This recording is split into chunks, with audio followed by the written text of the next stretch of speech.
In the summer of 1942, Margaret Trent made a discovery that would haunt her family for decades. While digging a new garden bed behind their Wyoming farmhouse, her shovel struck something hard. What she initially thought was a rock turned out to be a human skull, its empty socket staring up from the dark prairie soil. This was just the beginning of a nightmare that would reveal one of the most disturbing secrets in Wyoming's history. Over the next 3 days, the Trent family would uncover the skeletal remains of 17 people buried beneath their property, all executed prisoners from the old territorial prison that had operated on their land from 1872 to 1903. What Margaret Trent didn't know was that her family had been living on top of Wyoming's forgotten death row cemetery for nearly 4 decades, and the condemned souls beneath their feet had been influencing their lives in ways they never imagined. The story begins in 1901, when Samuel Trent, Margaret's father-in-law, purchased 160 acres of seemingly worthless land near Laramie for the bargain price of $50. The Wyoming Territorial Prison had been abandoned just 2 years earlier, and the state was eager to sell off the property to private buyers. What they didn't tell Samuel Trent was that the land came with its own population of permanent residents. Wyoming Territory had been established in 1868, carved out of portions of Dakota, Utah, and Idaho territories. The discovery of gold in the Black Hills and the construction of the Union Pacific Railroad had brought thousands of prospectors, railroad workers, and settlers to the region. With them came the inevitable problems of frontier life: claim jumping, cattle rustling, murder, and robbery. The Wyoming Territorial Prison was built in 1872 to house the territory's most dangerous criminals. Unlike the modern penitentiaries of the East Coast, this was a crude frontier facility designed more for punishment than rehabilitation. The prison consisted of a main cell block built from local limestone, a workshop where prisoners made license plates and furniture, and a small execution yard surrounded by 20-foot walls. Between 1872 and 1903, the prison housed over 2,000 inmates. Of these, 47 were sentenced to death for crimes ranging from murder to horse theft, which was considered a capital offense in the harsh economy of the frontier. The executions were carried out by hanging in a specially constructed gallows located in the northeast corner of the prison yard. Prison records, discovered in the Wyoming State Archives in 1967, reveal the grim efficiency of frontier justice. The condemned prisoners were typically executed within 60 days of sentencing, with little time for appeals or legal maneuvering. The bodies of the executed men were buried in unmarked graves in a section of the prison grounds designated as the Inmates' Cemetery. What made the Wyoming Territorial Prison unique was its policy regarding unclaimed bodies. Unlike other states, where executed prisoners were often turned over to medical schools for dissection or buried in paupers' graves, Wyoming law required that all executed inmates be buried on prison grounds. This was partly due to the remote location and the difficulty of transporting bodies, but it also reflected the frontier mentality that criminals should remain isolated even in death. The prison's location had been chosen specifically for its remoteness. Situated 15 miles southeast of Laramie, the facility was surrounded by miles of empty prairie and rolling hills. The nearest settlement was the tiny railroad stop of Rock Creek, which consisted of a general store, a saloon, and a handful of houses. This isolation was considered ideal for preventing escapes and maintaining security. Samuel Trent was a Norwegian immigrant who had arrived in Wyoming in 1885 with his wife Anna and their infant son Robert. Like many Scandinavian settlers, he had been drawn to the territory by promises of cheap land and opportunities for farming.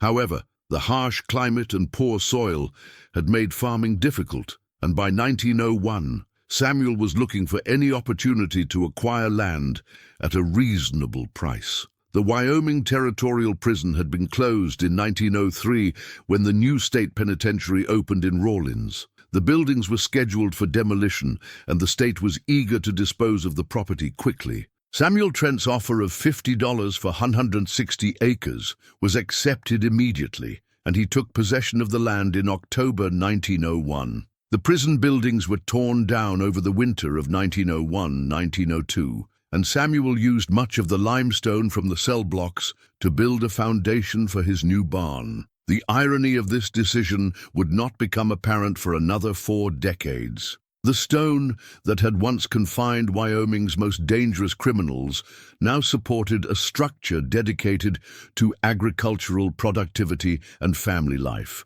Samuel and Anna Trent worked tirelessly to transform the former prison grounds into productive farmland. They cleared away the remaining debris, leveled the ground, and began planting crops. What they discovered almost immediately was that certain areas of their property seemed blessed with extraordinary fertility, while others remained stubbornly barren. The most productive section of their farm was a rectangular area in the northeast corner of their property, exactly where the prison's execution yard had been located. Here their corn grew taller, their wheat yielded more bushels per acre, and their vegetables grew larger and more abundant than anywhere else on their land. Samuel attributed this phenomenon to some quirk of soil composition or drainage, never suspecting the true source of this agricultural bounty. Robert Trent married Margaret Hanson in 1923, and the young couple took over operation of the farm when Samuel died in 1926.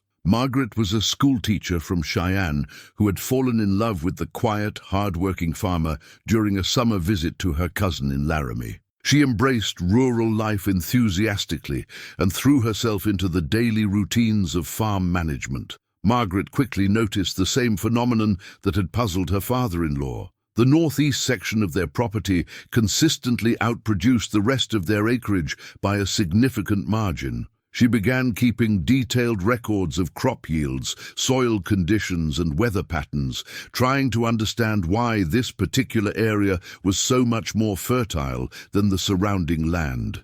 Her records, which were discovered in the farmhouse attic in 1978, provide a fascinating glimpse into the agricultural mysteries that plagued the Trent family. In 1927, the northeast section produced 43 bushels of wheat per acre, while the rest of the farm averaged only 26 bushels. In 1930, their corn in this area grew to heights of over 12 feet, while corn planted elsewhere on the farm rarely exceeded 8 feet. Margaret's scientific curiosity led her to conduct informal experiments.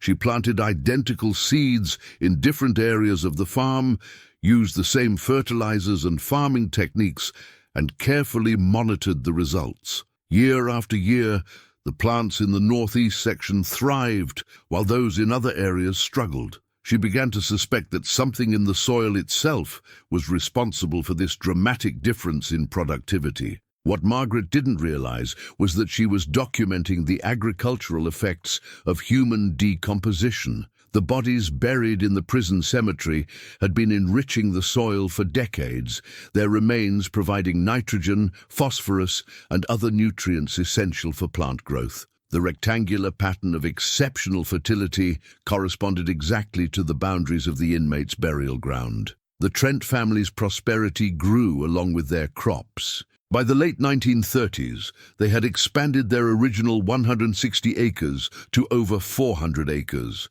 purchasing additional land from neighboring farms that had failed during the Great Depression. Their success was the subject of admiration and some envy among other farmers in the area who couldn't understand how the Trents consistently achieved such remarkable yields. Margaret Trent became something of a local celebrity in agricultural circles. She was invited to speak at farmers' meetings and wrote articles for farming magazines about soil management and crop rotation. Her techniques were studied and copied by agricultural extension agents, though none of them could replicate her extraordinary success on other farms. The family's good fortune extended beyond agriculture. Robert Trent served as president of the local farmers' cooperative and was elected to the county school board. Margaret was active in the Methodist Church and organized relief efforts during the Dust Bowl years. Their 3 children, Samuel Jr., Anna, and Thomas, were healthy, intelligent, and successful in their own pursuits. But beneath this facade of prosperity and contentment, strange occurrences had been troubling the Trent family for years. These incidents were rarely discussed outside the immediate family, dismissed as coincidences or the product of overactive imaginations. It was only after the discovery of the bodies that the family began to connect these events to their property's dark history. Margaret had always been sensitive to what she described as presences in certain areas of the farm. She reported feeling watched while working in the northeast section, and she often heard what sounded like voices or footsteps when no one else was around. She attributed these experiences to the loneliness of farm life and the tricks that wind and wildlife could play on the senses. The family's hired hands reported similar experiences. Several farm workers quit without explanation after claiming to have seen figures moving through the crops at dawn or dusk. Others reported finding tools moved from where they had left them, always in the area that would later be identified as the burial ground. The Trent children grew up with an instinctive avoidance of certain areas of the farm. Samuel Jr. later recalled that he and his siblings would refuse to play in the northeast section, though they couldn't articulate why they found it uncomfortable. Anna remembered having recurring nightmares about men in striped clothing walking through their fields, dreams that became so disturbing that her parents considered taking her to a doctor. Animals on the farm also exhibited strange behavior. Horses would refuse to graze in certain areas, and the family's dogs would bark incessantly at empty fields. Cattle avoided specific sections of pasture, even when grass there was greener and more abundant than elsewhere. Margaret noted these behavioral patterns in her farm records, treating them as curiosities rather than warning signs. The summer of 1942 brought an unprecedented drought to southeastern Wyoming. By July, most farmers in the region were watching their crops wither and fail. The Trent farm was no exception, with one crucial difference. The northeast section continued to thrive despite the lack of rainfall. This disparity became so pronounced that Margaret decided to dig a well in that area, believing that it must sit above an underground water source. On the morning of July 23, 1942, Margaret began digging what she hoped would be their salvation. The soil was surprisingly easy to excavate, much softer than the hardpan clay that characterized the rest of their property. She had dug down approximately 3 feet when her shovel encountered what felt like a large rock. As she scraped away the surrounding dirt, the rock revealed itself to be the top of a human skull. Margaret's first instinct was to assume she had discovered an Indian burial ground. The area had been home to various Native American tribes for centuries before white settlement, and it wouldn't have been unusual to find graves from that era. She carefully excavated around the skull, intending to treat the remains with appropriate respect and notify the proper authorities. What she found beneath that first skull changed everything. The bones were clearly those of an adult male, but they were accompanied by fragments of cloth that appeared to be prison stripes and a metal identification tag stamped with the number 247. This was not an ancient burial site, but the grave of a relatively recent prisoner. Margaret immediately stopped digging and called her husband Robert in from the fields. Together, they carefully excavated the rest of the skeleton, finding additional artifacts that confirmed their suspicions. A pair of iron shackles, fragments of rough canvas clothing, and another metal tag bearing the words Wyoming Territorial Prison, 1899. The couple spent the rest of that day and the next 2 days systematically exploring the area around their initial discovery. What they found defied their worst expectations. The northeast section of their property was riddled with unmarked graves, each containing the remains of executed prisoners. Some graves held single individuals, while others contained multiple bodies that had apparently been buried together. By the time they finished their excavation, the Trents had uncovered 17 complete skeletons,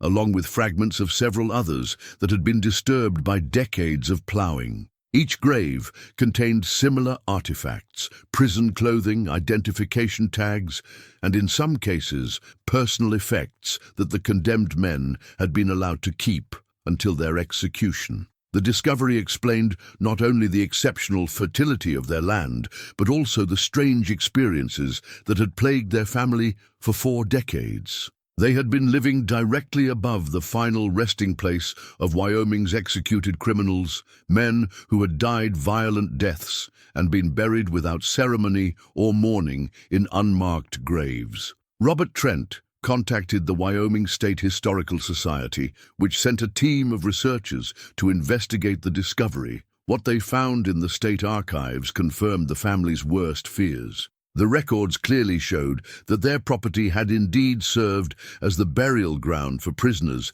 executed at the Wyoming Territorial Prison between 1872 and 1903. The executed men had been a cross-section of frontier criminality. There was James Mitchell, hanged in 1875 for murdering a claim jumper near South Pass City. William Carey, executed in 1882 for killing a sheriff during a bank robbery in Cheyenne. Manuel Rodriguez, put to death in 1891 for a series of murders along the Union Pacific Railroad line. Each man had lived a violent life and died a violent death, their bodies consigned to unmarked graves in the prison cemetery.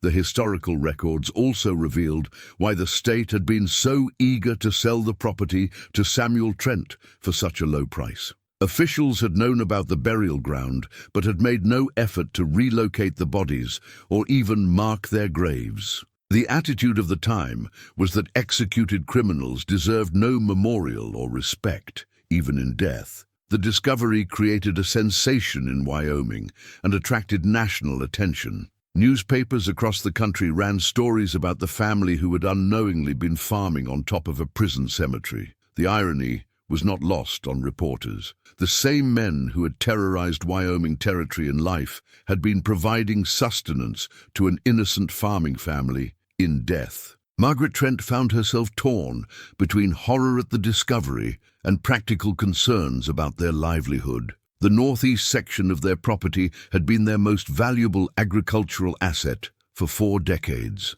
Now that she knew the source of its fertility, she was repulsed by the idea of continuing to benefit from the decomposed remains of executed criminals. The family consulted with their pastor, the Reverend William Morrison of Laramie Methodist Church, about the moral implications of their situation. Reverend Morrison suggested that the discovery presented an opportunity for Christian redemption. The condemned men, who had received no proper burial or prayers in their lifetimes, could finally be laid to rest with appropriate ceremony. Working with the Wyoming Historical Society and local church groups, the Trent family organized a proper burial service for the 17 executed prisoners. Each man was given an individual grave in the Laramie Municipal Cemetery, marked with a simple headstone bearing his name and dates of birth and death. The service was attended by over 200 people, including descendants of some of the original victims of these men's crimes.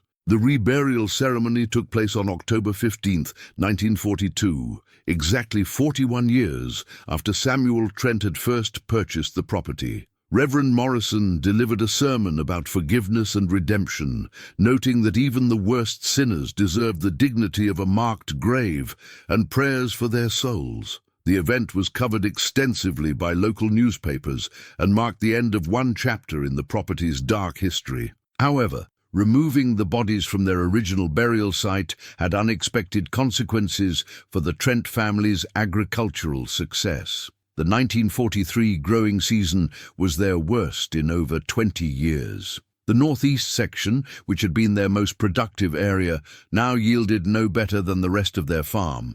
Worse, certain areas seemed to have become completely barren, as if the soil itself had been poisoned by the disturbance of the graves. Margaret's careful records document the dramatic decline in their agricultural fortunes following the reburial. Crop yields fell by nearly 40% across their entire property, forcing them to take out loans to meet their expenses for the first time since the Great Depression. The family was forced to sell 120 acres of their land to neighboring farms and take on additional debt to survive. The strange occurrences that had characterized life on the Trent farm also changed after the reburial, but they did not disappear entirely. Instead of the occasional glimpses of figures in the fields or unexplained sounds, the family began experiencing more direct and disturbing phenomena. Tools would be found arranged in elaborate patterns overnight. Livestock would be discovered,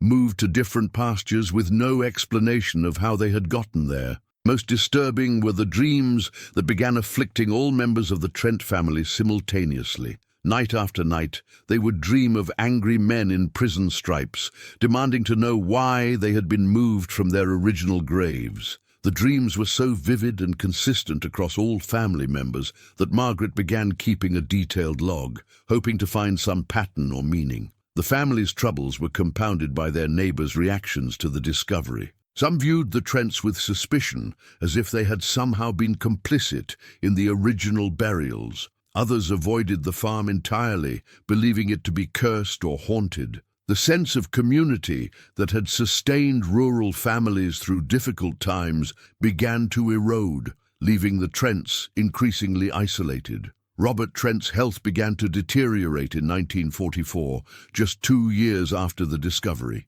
He developed a persistent cough that doctors could not explain or treat effectively. His condition worsened steadily, and he died in January 1945 at the age of 53. Margaret was convinced that the stress of the discovery and its aftermath had contributed to his illness. Margaret struggled to maintain the farm as a widow with 3 children to support. The combination of reduced crop yields, mounting debts, and her husband's medical bills had left the family in desperate financial straits. She was forced to mortgage the property and take on a job teaching at the local school to make ends meet. The strange phenomena on the farm continued throughout the 1940s and into the 1950s. Margaret's son, Samuel Jr., who had returned from military service to help run the farm, reported seeing lights moving through the fields at night. Anna, now married and living in Denver, refused to visit the farm with her own children,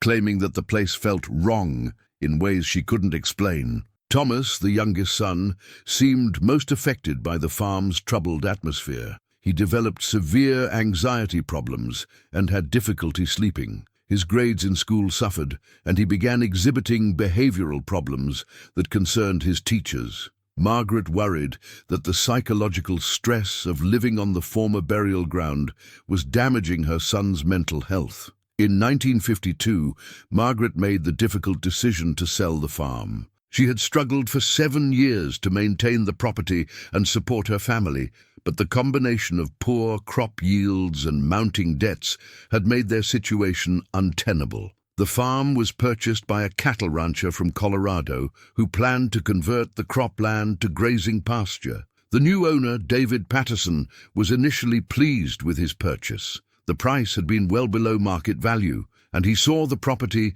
as an excellent investment. However, Patterson soon discovered why the Trents had been so eager to sell. His cattle refused to graze in certain areas of the property, particularly in the northeast section where the prison cemetery had been located. Patterson consulted with veterinarians and agricultural experts, trying to understand why his livestock avoided such large portions of his land. Soil tests revealed nothing unusual, and the grass appeared healthy and nutritious. However, the cattle's behavior was consistent and inexplicable. They would approach the former burial ground and then turn away, as if sensing some invisible barrier. The rancher also began experiencing the same types of unexplained phenomena that had troubled the Trent family. Equipment would be found moved or damaged overnight. Gates that had been securely latched would be found standing open in the morning. His ranch hands reported seeing figures moving through the pastures at dawn and dusk, always in the area where the prison cemetery had been located. Patterson lasted only 3 years before selling the property to another buyer. The farm changed hands 6 more times between 1955 and 1970, with no owner remaining for more than a few years. Each successive owner reported similar problems: livestock that refused to graze in certain areas, unexplained phenomena, and a general sense of unease that pervaded the property. The pattern of short-term ownership and economic failure became so well known in the region that locals began referring to the former Trent farm as cursed land. Real estate agents had difficulty showing the property to potential buyers, and the selling price dropped steadily with each transaction. By 1970, the 160 acres that Samuel Trent had purchased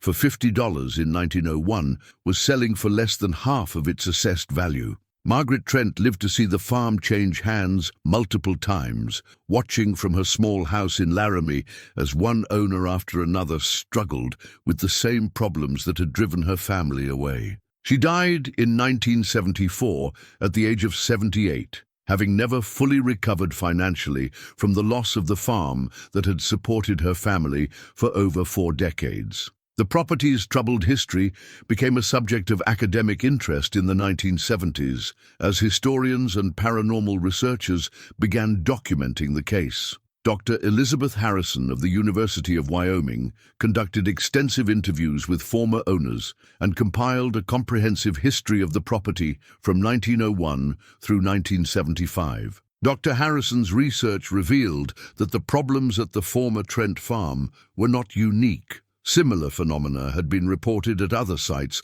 where executed criminals had been buried, particularly in cases where the graves had been disturbed or the bodies relocated. Her work suggested that the psychological and economic impacts of such discoveries could persist for decades, affecting multiple generations of property owners. The case also attracted attention from paranormal investigators and ghost hunters, though Margaret Trent had always discouraged such interest. She maintained that the experiences at their farm were not supernatural, but rather the natural psychological consequences of learning that they had been living on top of unmarked graves. However, the consistency of reports across multiple owners and the specific nature of the phenomena suggested something more complex than simple psychological suggestion. Modern archaeological techniques applied to the site in the 1980s revealed that the Trent family had not discovered all of the graves in their 1942 excavation.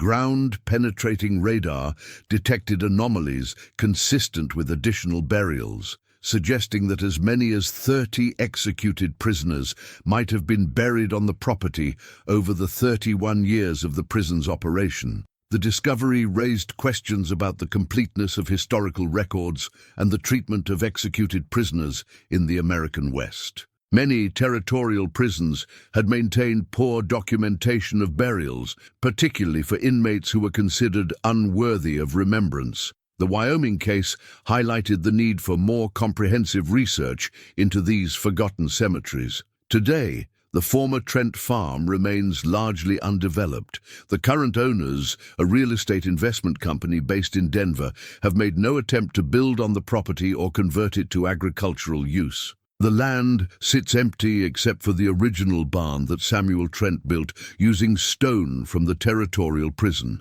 a monument to the complex relationships between past and present, crime and punishment, death and life. The story of the Trent family and their discovery continues to resonate as a reminder of how the buried past can influence the present in unexpected ways. Their experience demonstrates the hidden costs of frontier justice and the long-term consequences of treating executed criminals as non-entities unworthy of proper burial or remembrance.